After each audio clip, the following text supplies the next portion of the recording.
తుమ్మల నాగేశ్వరరావు గారు కూడా అందరం కలిసి కూడా ఇలా ఖమ్మం ప్రాంతంలో ఖమ్మం జిల్లాలో పూర్తిగా ఏరియల్ సర్వే చేయడం జరిగింది.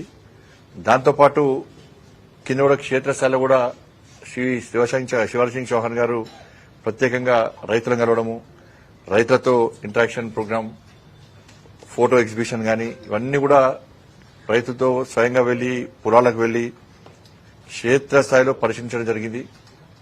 చాలా తీవ్రమైనటువంటి నష్టం జరిగింది. కాబట్టి అన్ని విషయాలను వారి నేతృత్వంలో పరిశీలించడం జరిగింది. దాని తర్వాత సచివాలయంలో గౌరవ ముఖ్యమంత్రి గారి సమక్షంలో ఒక సమీక్షా సమావేశం కూడా ఏర్పడడం జరిగింది. దానిలో రాష్ట్ర ప్రభుత్వం కూడా అనేక విజ్ఞప్తులు చేయడం జరిగింది. కాబట్టి అన్ని విషయాలను చూసిన తర్వాత రాష్ట్ర ప్రభుత్వం యొక్క నివేదిక, తర్వాత కేంద్ర ప్రభుత్వం నుంచి కూడా టీం వచ్చి వారి యొక్క నివేదికలను పరిశీలించి నిబంధనల ప్రకారము తప్పకుండా తెలంగాణ రాష్ట్రానికి, ఆంధ్ర రాష్ట్రానికి సహాయం చేయాల్సిన బాధ్యత కేంద్రం మీద ఉంది. కాబట్టి తప్పకుండా చేయాలని చెప్పి ఆలోచన కేంద్రంలో ఉంది. ఇది రాజకీయ కోణంతో చూసినటువంటి సమస్య కాదు. ప్రజల కష్టాల్లో ఇబ్బందులు ఉన్నప్పుడు వారికి బాసటగా నిలబడి వాళ్ళకు భరోసా కల్పించాల్సిన బాధ్యత పాలకుల మీద ఉంటుంది. కాబట్టి నిబంధనలకు అనుగుణంగా ఏ విధంగా మనం సహాయం చేస్తుందో కేంద్ర ప్రభుత్వం ఆలోచించి సహాయం చేయడానికి సిద్దం ఉంది. దురదృష్టం ఏంటంటే గతంలో ఉన్నటువంటి బీఆర్ఎస్ పార్టీ ప్రభుత్వం ఎన్డీఆర్ఎఫ్ నిధులను వాడుకోకపోవడం వలన ఇప్పుడు దాదాపు 1340 కోట్ల రూపాయలు ఆల్రెడీ నిధులున్నాయి.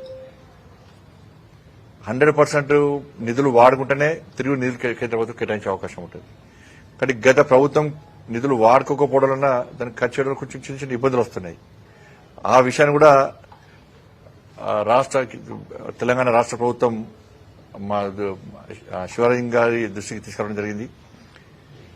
శివరాజ్ సింగ్ చౌహాన్ గారు కూడా అన్ని విషయాలు వినడం జరిగింది. తప్పకుండా తెలంగాణ రాష్ట్రానికి సహాయం చేస్తాం, ఈ విషయాన్ని ప్రధానమంత్రి గారి దృష్టికి తీసుకెళ్తామని చెప్పి వారు చెప్పడం జరిగింది. కాబట్టి అన్ని విషయాలను పరిశీలించి అన్ని విధాలు ఆదుకోవడానికి మేము ప్రయత్నం చేస్తాం.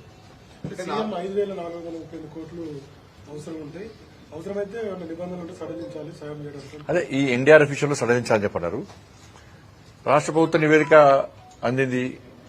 కేంద్ర ప్రభుత్వం కూడా ప్రత్యేక టీమ్స్ పంపించి వాళ్ళు కూడా ఇలా రకరకాలు ఉంటాయి. పశువులు ఎన్నిపోయినాయి, ఇండ్లు ఎన్నిపోయినాయి, పొలాలు ఎన్నిపోయినాయి,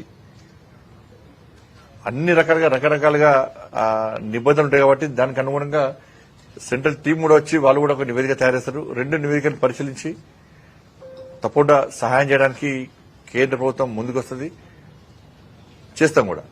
10 సంవత్సరాల తర్వాత సెక్రటరీకి వెళ్లారు, డూములు కూలగొడతా అన్నారు. అట్లా సెక్రటరీ చూస్తే ఏమనిపించింది? డూములు కూలగొడతానది వాస్తవమే. ఎందుకంటే ఇలా ప్రజా సమస్యలు కాబట్టి, ప్రజలు ఇబ్బందులు ఉన్నారు కాబట్టి, తన రాజకీయ కౌంతో చూడొద్దు కాబట్టి ఈరోజు నేను మొట్టమొదటిసారిగా సచివాలయం కూడా జరిగింది. ఇప్పుడు డూములు కూర్చోకుండా ఏం చేస్తారన్నా, 9 అంతస్తుల బిల్డింగ్ కు 3 అంతస్తులు డూమ్లే కట్టిపోయాడు. 3 అంతస్తులు డూమ్లే.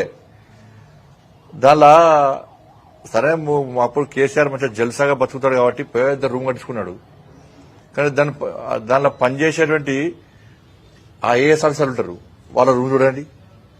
దానిలో పనిచేసే సిబ్బందులు కూర్చోడానికి ప్లేస్ లేదు, పొట్టుపొట్టు తిట్టుకుంటారు వాళ్ళు. పొద్దున్న లేచి ఆ తమ్మిట్లా పెట్టిన వెంటనే కేసీఆర్ గారు తిట్టుకోవడం పోతారు, లేవు లోపడుకోరు. వాళ్ళు ఆ ప్లేస్ లేదు. దానిలో 9 అంతస్తులకు 3 అంతస్తులు డూమ్లు ఎవడన్నా మెడకాయ మీద తలకి, ఆయన భాషలనే మెడకాయ మీద తలకాయ ఉన్న వాళ్ళు 3 డూమ్ల కోసం 3 ఫ్లోర్లు కడతారు. 3 ఫ్లోర్లు వాడుకుంటారా? దాన్ని కూర్చోకుండా ఏం చేస్తారు? పక్కా కూర్చోం, బరాబరు కూర్చేస్తాం దాన్ని. మా ప్రభుత్వం వచ్చి వెంటనే పక్కా కూర్చేస్తాం. దాన్ని ఏ విధంగా చేయాలో ఆ విధంగా చేస్తాం. ప్రజలందరూ హర్షించే విధంగా చేస్తాం. డూమ్లో మాత్రం పక్కా కూల్చేస్తాం బరాబర్. దాన్ని ఆ మాట కట్టుబడి ఉన్నాం మేము. దాని సండర్ గెలిపెట్టిన వాటి ఆ సండర్ ఇంతవరకు స్టార్ట్ చేయాలట. పోయి కట్టుకోవడం అంటే రాను కూడా రాలేదు. దానికి కేంద్ర మంత్రి విలువలే కలిసిండి ఎప్పుడైనా. కేంద్రం ఇచ్చిన నిధులను వాడుకునే దమ్ము లేదా, తెలివి లేదా వాళ్ళకు? కేంద్రం ఇచ్చిన నిధులను వాడుకోలే. ఈ మ్యాచింగ్ గ్రాంట్ ఇవ్వడం వలన 1000 కోట్ల రూపాయలు వాపసు పోయినాయి కేసీఆర్ ప్రభుత్వంలో.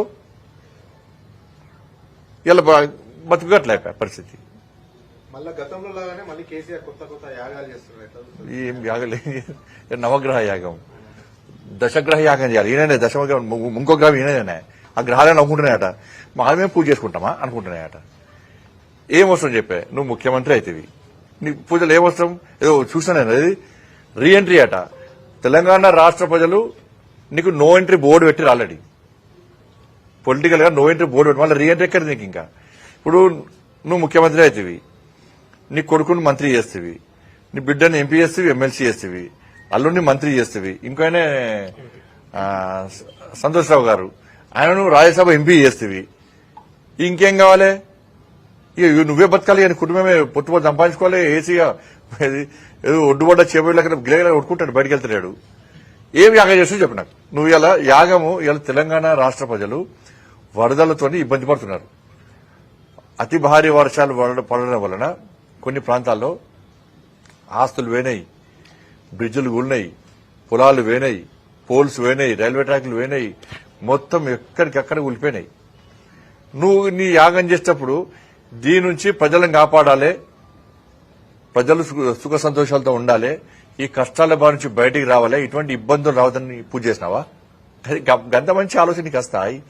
మళ్ళీ నేను వెంటనే ప్రభుత్వం ఈ పోవాలి, వాడు వాళ్ళ వీళ్ళు వాళ్ళ నేను ముఖ్యమంత్రి వెంటనే రావాలి, నా కొడుకు మంత్రి చేయాలి, లేకుంటే కొంచెం ఎగ్జామ్షన్ ఏమైనా కొంచెం ఇచ్చి నా కొడుకును ముఖ్యమంత్రి చేయాలని కోరుకున్నావు కావచ్చు, రెండు బిడ్డ వచ్చిందని బిడ్డను ముఖ్యమంత్రి చేయాలని కోరుకున్నావు కావచ్చు.